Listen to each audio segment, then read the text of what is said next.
Vamos dar início à nossa mesa, o Rural como Paisagem, a contribuição ao turismo, algumas experiências nacionais dentro do evento, o papel das paisagens rurais fluminenses na retomada do turismo rural no estado do Rio de Janeiro.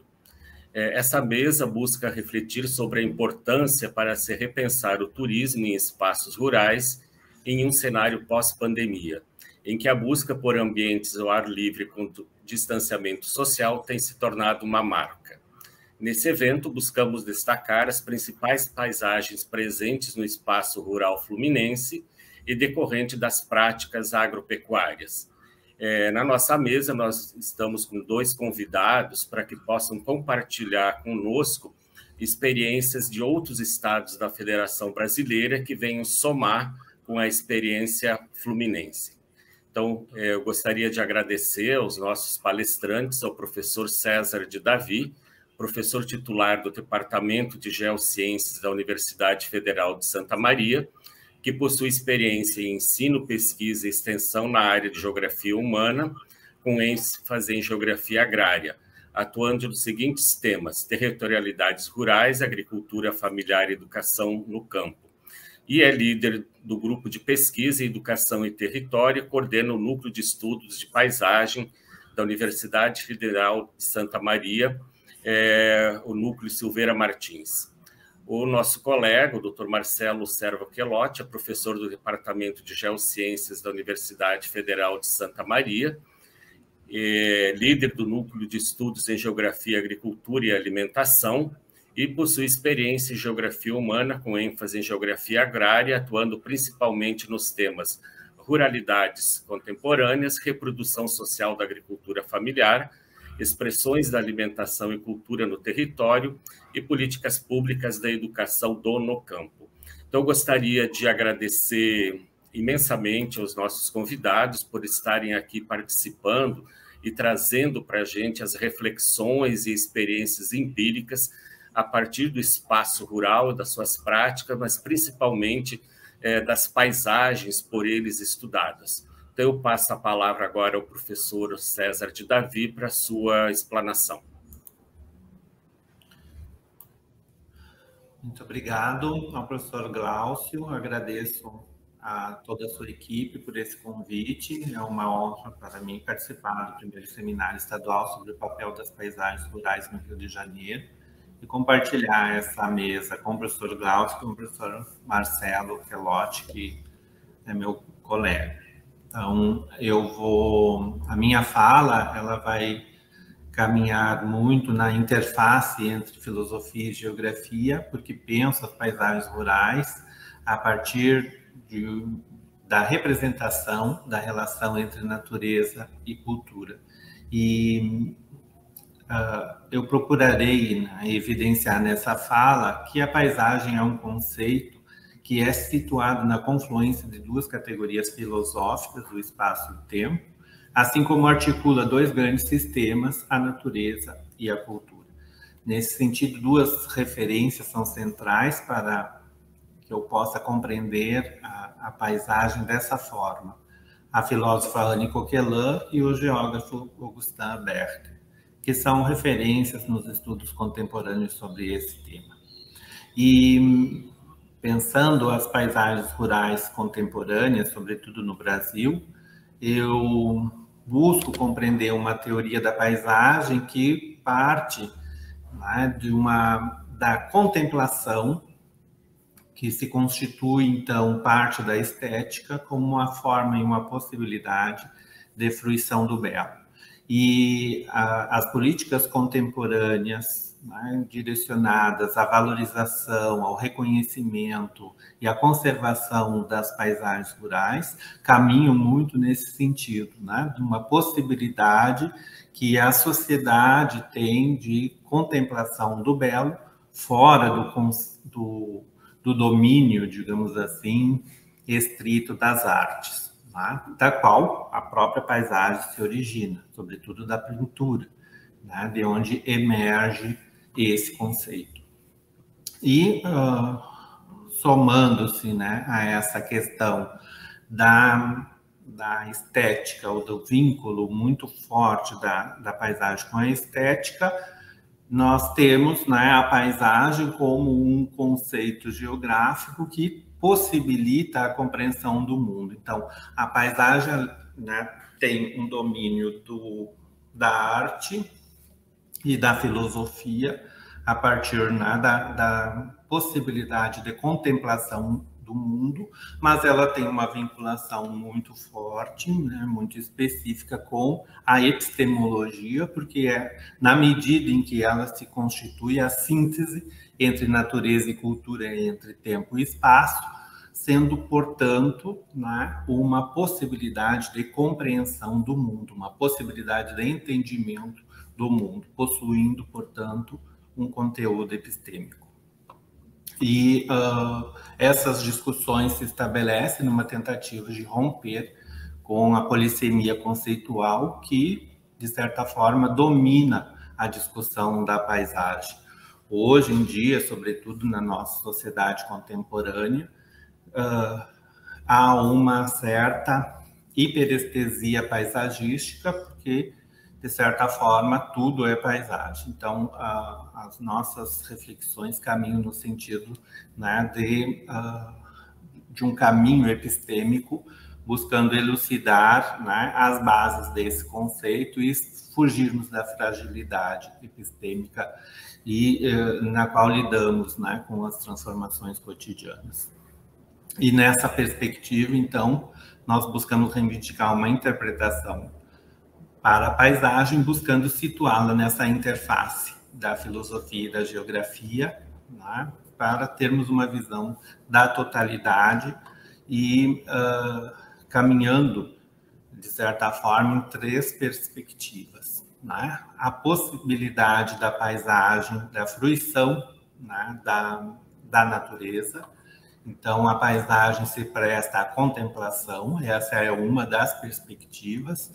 Aliás, a perspectiva é uma potencialidade que a paisagem oferece, né? Porque há um certo ir e vir da observação da paisagem, sobretudo, né, no campo e no rural, né? Porque nós, a partir dessa contemplação, nos referimos ao mundo a partir do nosso próprio, dos nossos próprios, digamos assim, repertórios que temos, né, da vivência que temos com o próprio mundo, né?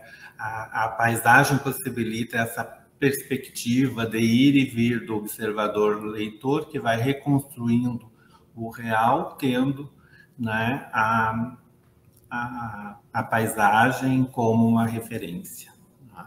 E isso muito nos vem a partir da própria contribuição da arte e da nossa própria formação na estética que temos aí ao longo do ano, ao longo da vida, né? A técnica pictórica que vem da arte é, de certa forma, uma pedagogia para a leitura, a interpretação e sobretudo, para a contemplação da arte. Mas a paisagem também é, de certa forma, a possibilidade de reprodução da natureza, na medida em que toda a paisagem é obra e construção humana, nós, a partir, né, das diferentes técnicas, temos uma possibilidade de construção e reconstrução da própria natureza, né, intermediada pela cultura. Alain Roger coloca que há 2 maneiras que temos de artializar um país para transformá-lo em paisagem. É a artialização in viso, que é uma forma indireta, que se opera, né, na nossa própria formação, né, na formação do nosso olhar, dando-nos modelos de observação e esquemas de percepção e de fruição. E outra é a artialização in situ, quando nós inscrevemos, né, diretamente certos códigos na própria materialidade do lugar, sobre o terreno, sua base natural. E disso decorre, então, né, a arte milenar dos jardins, né, e da própria gestão e organização dos espaços rurais para a atividade turística, né, pelo menos tem parte nessa perspectiva. Então, contemplação, reprodução da natureza e da cultura caminha no sentido de uma hermenêutica da paisagem, que é a possibilidade de contemplação do sensível, tornando-o inteligível. Ou seja, a paisagem rural, de certa forma, em todo o mundo, é uma possibilidade que nós temos, né, de compreensão da vida, do mundo, né, e da nossa própria realidade. E a gente faz isso como uma possibilidade, né, de contemplar a beleza do mundo e o entendimento do mundo. Porque a paisagem é, de certa forma, essa síntese construída pelas relações intrínsecas sociedade, cultura e síntese do espaço e do tempo, né, que nós podemos, né, perceber através de todos os nossos sentidos. A paisagem torna-se, de certa forma, fundamental na possibilidade que temos de interpretar, né, o mundo e a nossa realidade.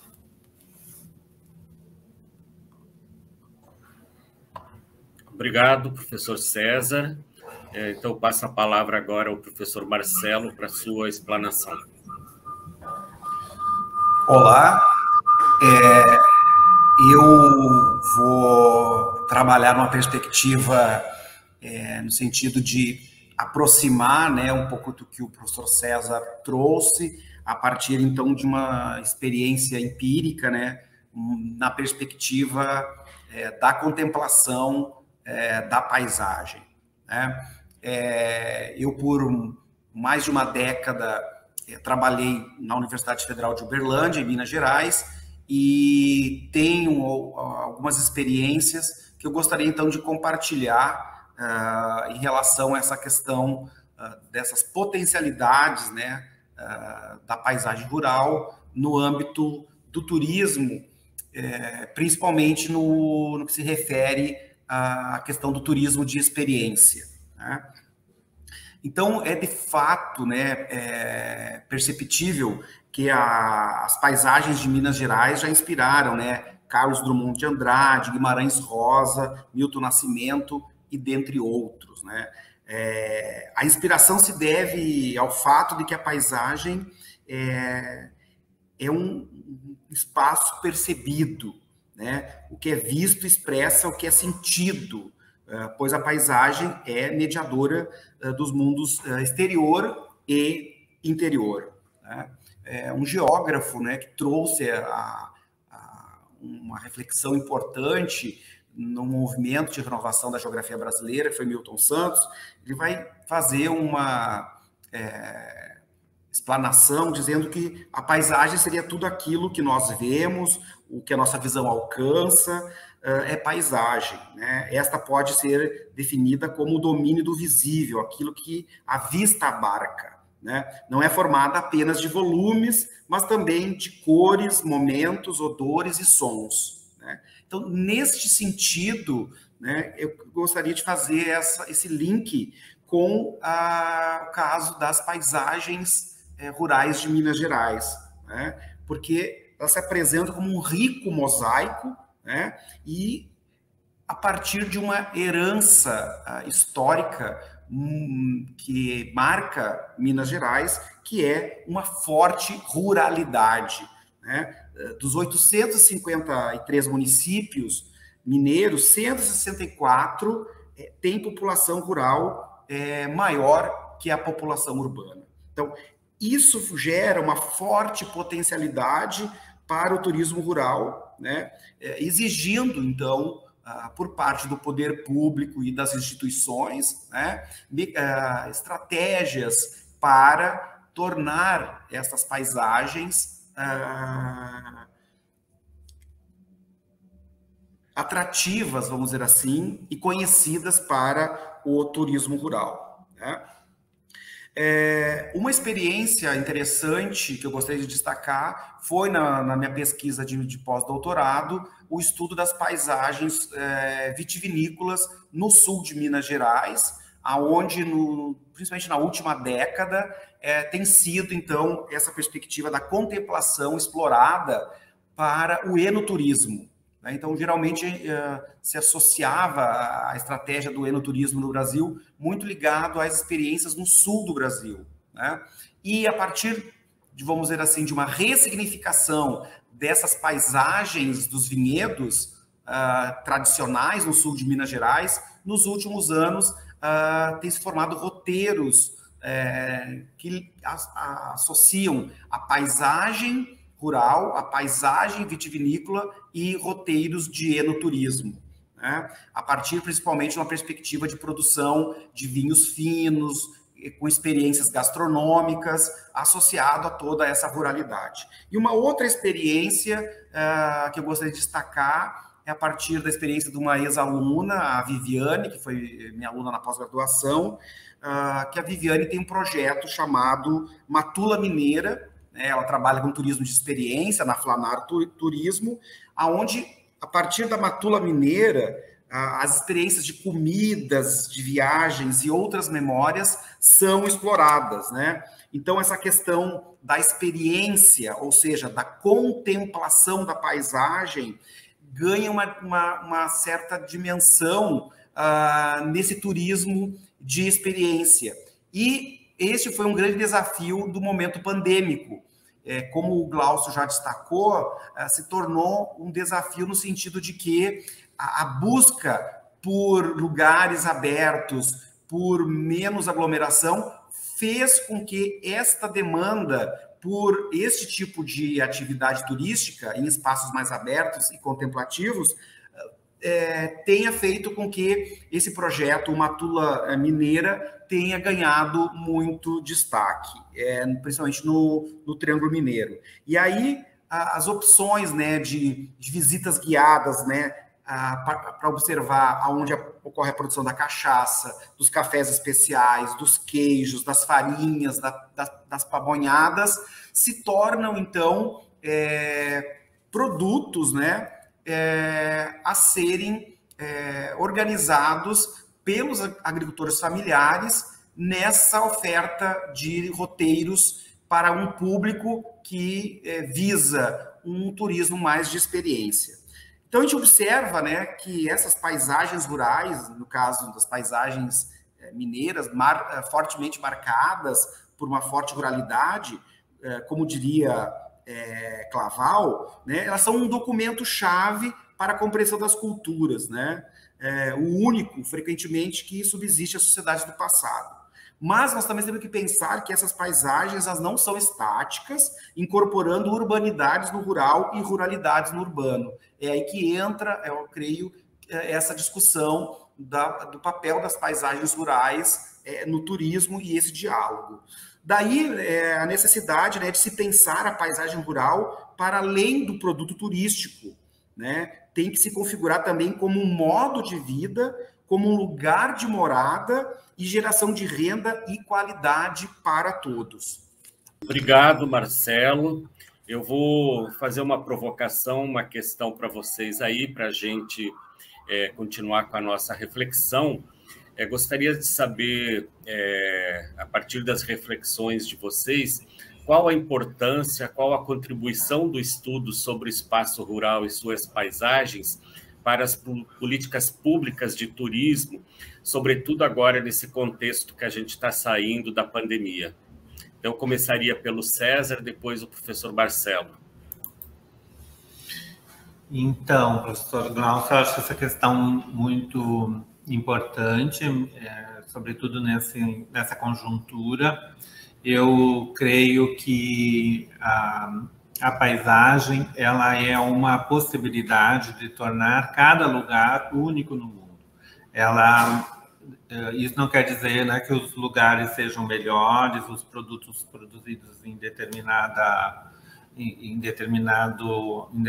região sejam melhores que os outros, mas eles são especiais, em certo sentido, porque eles carregam um vínculo identitário, um vínculo muito forte com o lugar, com quem o produz, com quem, né, o coloca à disposição para aquele que está disposto a consumir. Então, a paisagem tem essa possibilidade, né, de tornar cada lugar único no mundo.